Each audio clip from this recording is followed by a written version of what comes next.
I knew something was off the moment I saw both Danishes on the boardroom tray untouched. Nobody at Hartford and Goldstein skips the cherry ones unless something nuclear's about to go down.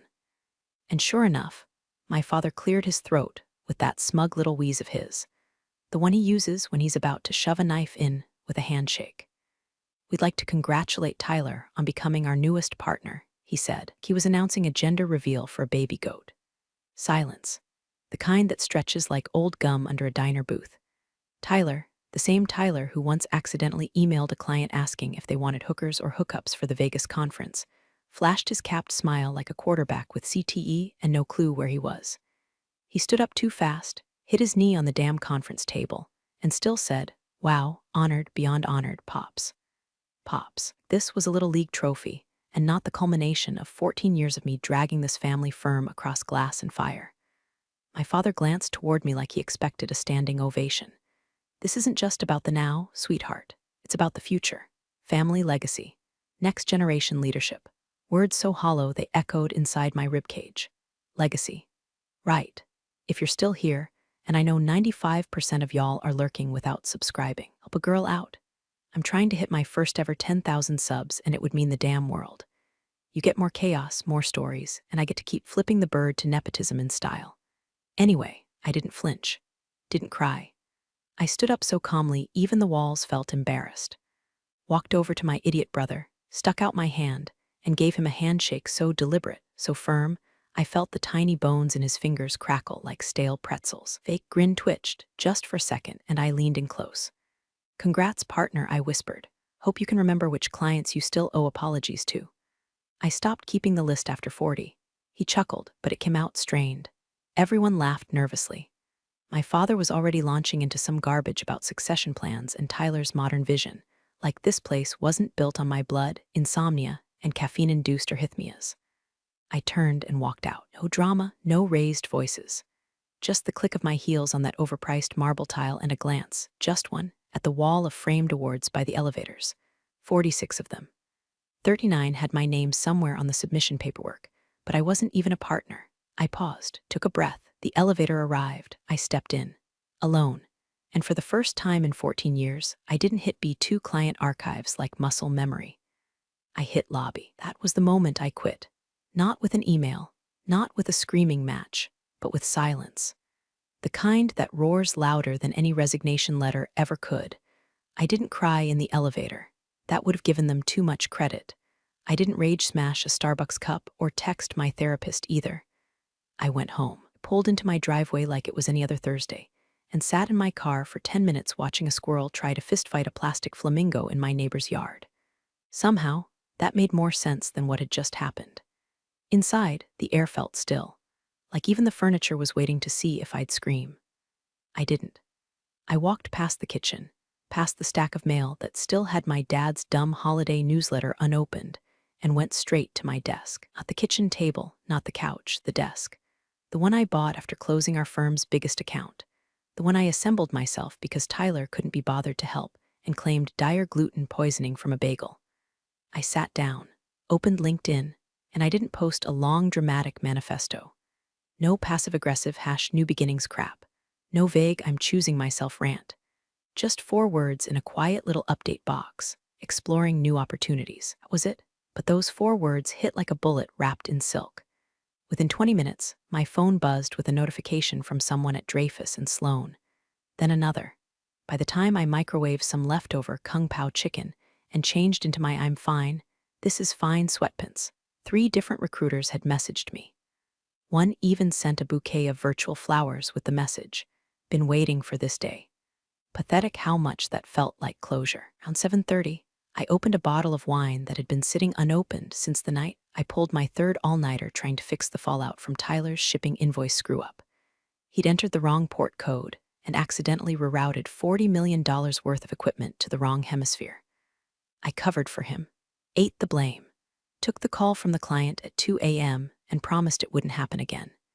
It did, 3 times, but I always cleaned it up, like some loyalty-sick janitor with a Harvard degree and a broken back. I skipped every vacation, worked Christmas Eve, let my ex walk away because I couldn't leave a strategy session early enough to get to dinner on time. My 20s?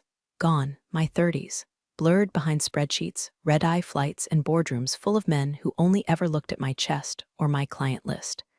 I poured the wine, sat on the couch. Let silence hug me like a weighted blanket stitched from every unpaid emotional debt I'd carried for 14 years. That's when I saw it, a message notification. Is this a joke? It was from Lydia, executive assistant to the CEO of Stratwood Logistics, our crown jewel client. The one I personally courted, negotiated, secured, and sustained through 5 years of economic turbulence, tariff wars, and pandemic chaos. Lydia never messaged casually. Texts were emergencies, scheduling, or 6-word scoldings about missed meetings. I stared at her message. Is this a joke? That's when it hit me. They didn't know. The firm hadn't told anyone I was gone. No announcement, no transition. Just shoved me out the side door while the champagne cooled for Tyler in the main hall. I took a slow sip of wine and let the moment settle in my chest like cooled lava. No, Lydia, it's not a joke. But it's about to be. Friday morning, 8:12 a.m. Somewhere between his grapefruit half and his second black coffee, my father got the call. He still used that old landline on the kitchen counter, the one with the coiled cord that stretched halfway across the room whenever my mother called about church potlucks or dead raccoons in the pool filter. He always answered it the same way. This is Richard. He was about to close a Cold War arms deal instead of being a man who once cried because the dry cleaner shrunk his favorite polo. Across the table, Tyler was already slathering his toast with almond butter and narcissism, wearing a branded fleece vest he didn't earn and reading headlines he didn't understand. The morning light coming through the window probably made them both look like a Norman Rockwell painting of business fraud and cholesterol. And came the pause, a long, taut silence that sliced clean through the smell of burnt toast and entitlement. My father's face went tight, eyebrows drawn, lips flat, like someone had just whispered a slur in Latin. He held the phone away from his ear for a second like it had burned him. Then the words, low, choked. What do you mean pulling out? Tyler's chewing slowed. His fork hovered midair. Stratwood? My father asked, tone half prayer, half accusation. The other end of the line was Alan Hemsworth, CEO of Stratwood Logistics. A man whose handshake could freeze oceans and who once ended a $30M merger mid-meeting because someone mispronounced logistical redundancy. Alan didn't bluff. Alan didn't explain. And what Alan said that morning, with the vocal warmth of a woodchipper, was this: we're pulling out. Just that, 3 words. Nuclear grade. My father tried to stammer something, asked if they could set up a call, a review, maybe bring in a transitional team. But the line was already dead. I wasn't there, but I can picture it perfectly. Tyler fumbling with his iPad, frantically Googling Stratwood's CEO name like it was some niche bar trivia. Dad yelling into the void, call Maggie, no, call legal, what the hell is going on? Meanwhile, I was sitting at my kitchen counter in leggings, sipping my coffee with oat milk, scrolling through a gentle blizzard of new LinkedIn messages, people I hadn't spoken to in years. Saw your update, would love to catch up. Didn't know you were leaving, how fast can we talk? Then came the one that mattered, a buzz, a message from an unknown number, but I knew the tone. Alan Hemsworth, lunch, no context, no signature, just that one word. I stared at it for a few seconds, thumb hovering over the screen. I could feel the tectonic plates of power shifting beneath me, not just validation. Leverage, kind of leverage I'd never be given in that old boys club firm, no matter how many $1 million deals I closed or how many fires I put out with my bare hands and a metaphorical garden hose soaked in tears. I didn't reply immediately. Let him sweat. Let them all sweat. Instead, I walked to my closet, pulled out the blazer I'd reserved for board presentations and burials, and hung it on the back of my chair. Lunch was going to be enlightening. Met at Turn and Pike, that overpriced downtown place where CEOs pretend to enjoy microgreens while plotting hostile takeovers. Alan Hemsworth was already seated when I walked in, pressed navy suit, no tie, sleeves rolled up just enough to make you think he might strangle someone before dessert. He stood as I approached, but didn't offer a handshake. That wasn't Alan's style. Handshakes were for deals, not preludes. You look well, he said. Wasn't a compliment. It was an observation, like a field report on enemy movements. I sat, waited. He didn't waste time. I'm not here for a sales pitch, he said, pushing the menu aside like it had insulted his lineage. I'm here because I don't do business with children in suits. I raised an eyebrow. You mean Tyler? He gave a humorless smile. I mean your brother. I gave him 5 minutes on a call, opened with a sports analogy, and then asked if we had any brand synergy initiatives. I don't know what that means, and I don't care. I built my company on precision. Your family firm used to be precise because of you. He reached into his jacket pocket and slid a folded sheet across the table. I unfolded it, a preliminary term sheet. Compensation, equity stake, first-year operating budget, my name already typed in the header. Blueprint for something entirely new. Start fresh, Alan said. Bring your brain, your instincts, your spine, and we'll follow. I stared at the numbers. I'd never even made half of what he was offering. But it wasn't just about money, it was the implicit truth behind the offer. I was the product. I was the value. Tyler, my father, they were just middlemen bloated on my labor. I leaned back, heartbeat steady. You're assuming others will follow. He didn't blink. They already are. Alan sipped his espresso like it was blood. I've heard from Jennings, Carter, and Doyle. Tracer One, even Lexam Capital. They've all had concerns, rebranding, strategy drift. Someone accidentally sending an internal memo calling a client a cranky dinosaur. Ring a bell? Tyler. Of course.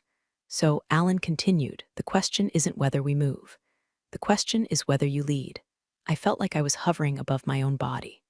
Somewhere deep inside me, familiar heat stirred, not rage this time, not even resentment. Something colder, heavier, like standing on the edge of a frozen lake with a sledgehammer in one hand and your old house sinking beneath the ice. Give me a week, I said.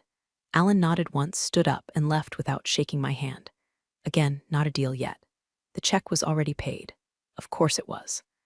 I walked out of Turn and Pike and let the city noise wash over me, car horns, heels on pavement, someone shouting into a phone about missed deliverables. For a moment, I just stood there in the middle of it all, watching the sun bounce off glass towers that looked shinier than they were solid. When I got home, I sat on the couch and opened my phone. One by one, I started deleting contacts from the firm, advisors, junior partners, legacy clients who hadn't replied to a single thank you note in years. Gone. Gone. Gone. But when I got to Lydia's name, I paused. I added a star next to it. Some ties don't get severed. They become anchors. They always say ships sink slow. Not this one. Hartford and Goldstein didn't spring a leak. They nosedived like a flaming Tesla off a cliff the moment I walked out that door. The first tremor hit Monday morning, buried in a finance blog nobody under 50 reads unless they're mid-divorce and need market gossip to feel something. Anonymous source inside H&G claimed internal shifts had led Stratwood to reassess vendor relationships. Translation. Someone lit the house on fire and then told reporters it was just the candles. But it didn't stop there. By Wednesday, an H&G junior analyst, some poor kid barely out of business school, accidentally forwarded a client-wide summary to a Slack channel labeled All Staff. Contained a bulleted list titled Clients who requested Maggie's contact info. 4 names. 4, not just Stratwood. But Tracer One, Carter and Doyle, and my personal favorite, Lexam Capital, who once told me I was too aggressive in negotiations, then begged me to rework their M and a deal at midnight while Tyler was in Aspen networking at a vodka-sponsored luge event. The leak was screen-capped, reposted, and inevitably emailed to the Wall Street Pulse. Within 12 hours, the firm's LinkedIn page was flooded with comments asking if a restructuring was happening. One commenter even posted, "Is this what happens when you promote the intern with the best hair?"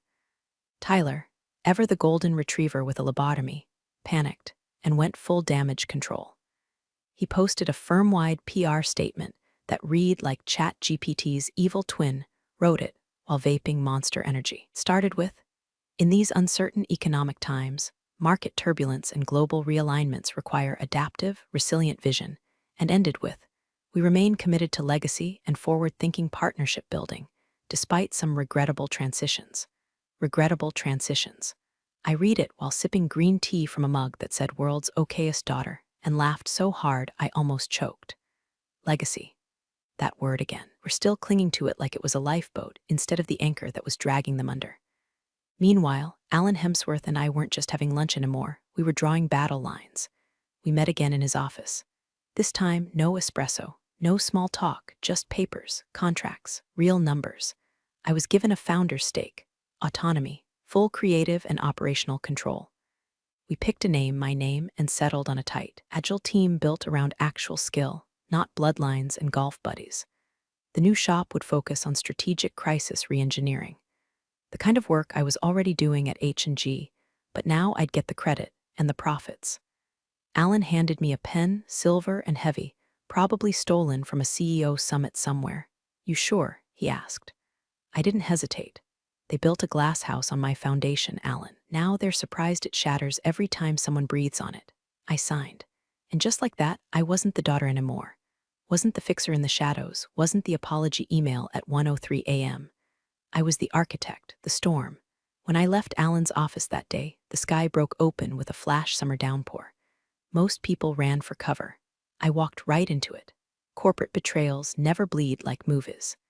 There's no slow motion yelling, "Oh, glass shattering, you'll regret this."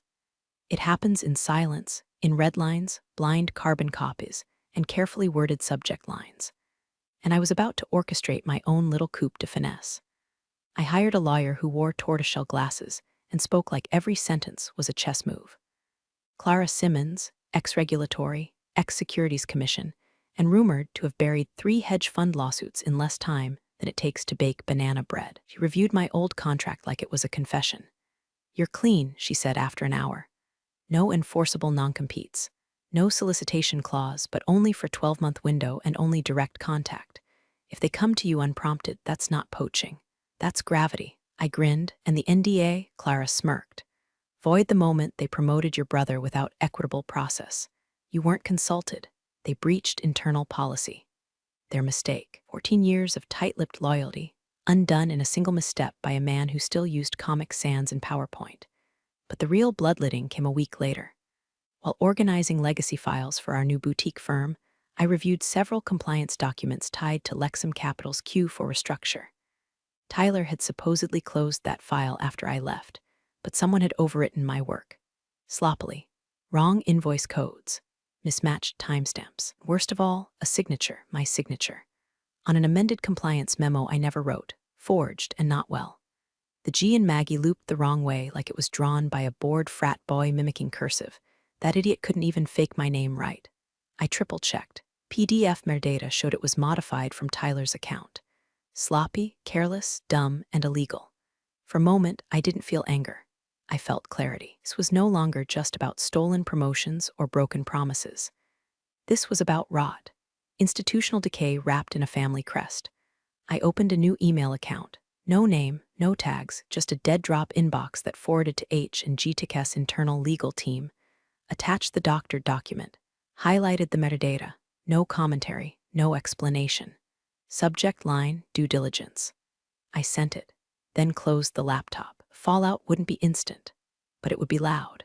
The kind of revelation that sets off chain reactions in firms held together by illusion and holiday newsletters. By the next morning, internal murmurs were already leaking. LinkedIn recruiters messaged asking if I knew what's happening over there. Someone from a rival firm posted a vague tweet. "Always fascinating to watch a legacy brand forget what integrity tastes like." Clara texted me one line, "They'll investigate, quietly, but thoroughly. Good, let them. Let the board stew in it. Let the senior partners whisper in parking garages and country clubs. Let them start wondering how many other papers Tyler touched."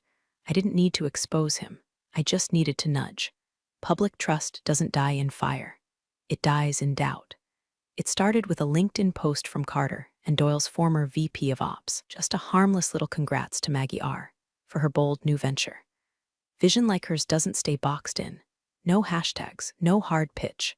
But the comments were like termites in a load-bearing wall. Long overdue. She's the reason we renewed in 21. Best strategist I've worked with, period. And then, quietly, the real brain at H&G. No one tagged Tyler. No one mentioned the firm. The message spread like wildfire through whisper networks, the sacred, unspoken channels that power every boardroom and backdoor handshake in finance. Texts, Slack DMs, airport lounge chats between consultants with platinum MXs and dead eyes. By the end of the week, I wasn't just Maggie from Hartford and Goldstein. I was Maggie Reynolds, founder. The woman who walked out of the family firm and made something better. Barely updated my own website when the emails began flooding in. Executive assistants, former interns, even a retired M and a shark from Buenos Aires who wrote, "I always said you were the only one in that circus worth a damn." "Can we talk?" Confidence grew, quietly. Not the brash, chest-thumping kind Tyler flaunted like cologne. Mine settled in the bones. It was a knowing. Like a dam holding back, a river had finally cracked in the right direction. Came the calls, 3 missed ones, from him, my father. Each came in at odd times, first at 7:14 a.m. like he thought he could catch me before my coffee made me ruthless. Then again at 12:02 p.m. A final one at 9:37 p.m., just late enough to imply fatherly concern, but early enough that I couldn't accuse him of panic. I didn't answer. I stared at my screen each time, thumb hovering over decline. And each time, I let it ring out, because what would he say?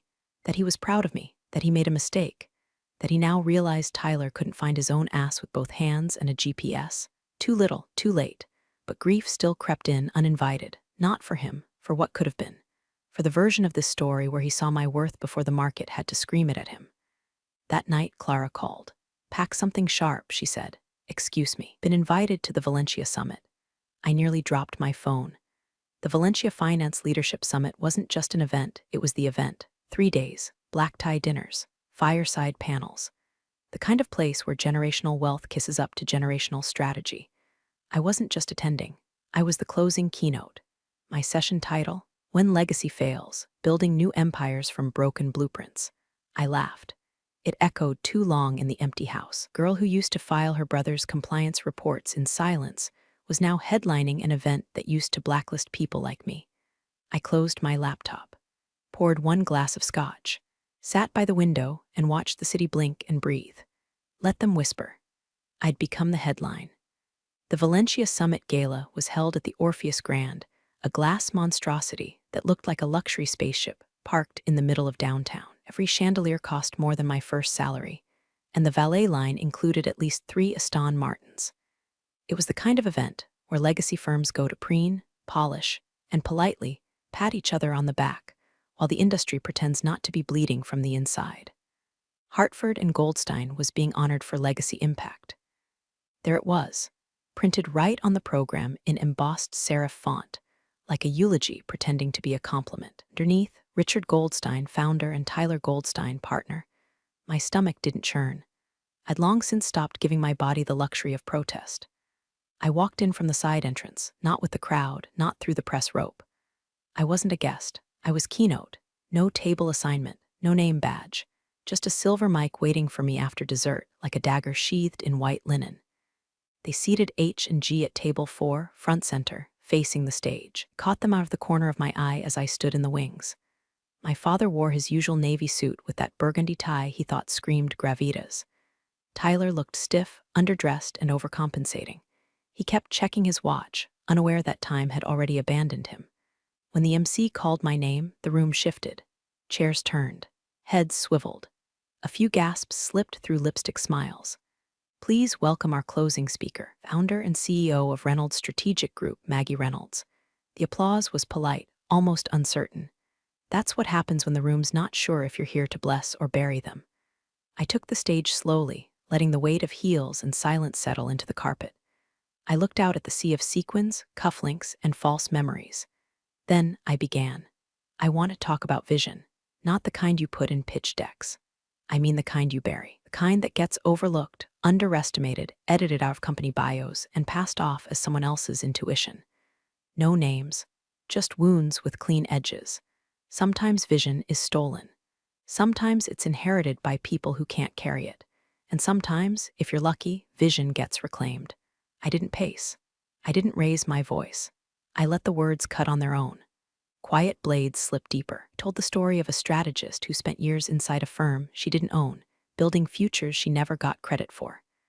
I spoke of boardrooms where her ideas became someone else's promotions. I described loyalty weaponized as silence. I didn't need to say who it was.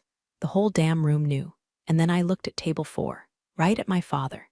His face had drained of color, lips pursed like he was sucking regret through a straw. Tyler stared at the floor. Even his ego had gone mute. I finished with one line, the one I'd been holding like a sword behind my teeth for over a decade. Never underestimate the one you took for granted. Silence. Then applause, slow at first, then a wave. Not for the speech, but for the truth. The room rose to its feet. Even some of their peers clapped, people who'd once side-eyed me at fundraisers, now leaning into the fall of a dynasty. as I stepped off the stage. A woman from a global consulting group whispered, "You just slit their throat in 10-inch heels." I smiled. No, I just reminded them who held the knife the whole time. I didn't stay long after the applause. Let them buzz. Let them whisper. I walked straight past the flashbulbs and hollow smiles, past 3 VPs who suddenly remembered my name, and into the rooftop lounge where the real deals always happened. Not that I needed one, I'd already made mine. Now I was just there to toast the ashes. He found me near the balcony. Miles Kessler. Once my intern, now VP at Fielder and Rhine. He'd been 22, eager, and painfully allergic to gluten and confrontation when he first started. Now he wore confidence like armor and carried a client portfolio that could fund a small nation. He lifted his glass of something overpriced and amber. "They're finished, huh?" I didn't answer right away. Just let the skyline shimmer behind us, while a string quartet inside played something delicate and ironic. Then I raised my own glass and tapped his gently.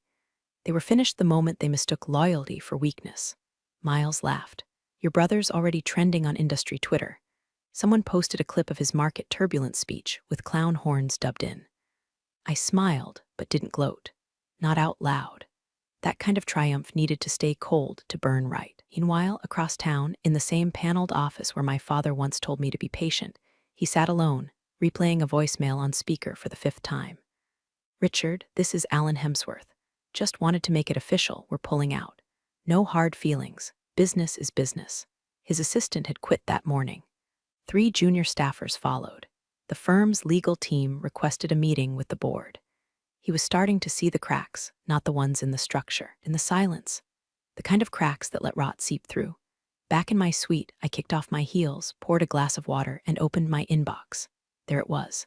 Subject line, Q3 earnings report, Reynolds Strategic Group. I clicked. We'd officially surpassed Hartford and Goldstein's quarterly revenue. By 7%, with a third of the staff and none of the legacy drag. The number sat there on the screen, glowing like a lighthouse built on the bones of an old shipwreck. I took a breath, calm, measured. Then I hit forward, typed in my father's address. Subject line, your legacy, my rules, and clicked send. Thanks for joining the fun, you office survivors. Subscribe for more switch-flicking drama. Let's make your former coworkers sweat.